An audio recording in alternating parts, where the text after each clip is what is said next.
الخصوبة والقدرة على الإنجاب.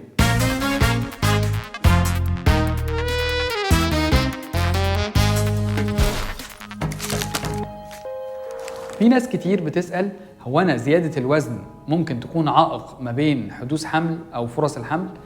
الإجابة ممكن زيادة الوزن تمنع الموضوع ده ببساطة، لأن السمنة بتؤثر سلبا على الذكور وعلى الإناث في موضوع الخلفة دوت.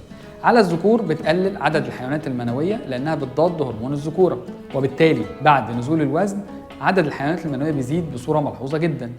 أما بالنسبة للسيدات فنزول الوزن بيساعد على حدوث التبويض وعلى زيادة فرص الحمل.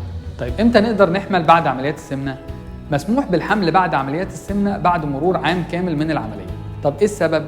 السبب ان في الفترة الأولانية بيبقى فيه شوية نوع من نقص التغذية، واحنا عايزين لما يحصل الحمل البيبي ياخد التغذية الكاملة بتاعته علشان نمنع فرصة حدوث ولادة مبكرة. واحنا عندنا قصص نجاح كتيرة وأمثلة كتيرة لناس عملوا العملية والحمد لله قدروا يوصلوا للإنجاب.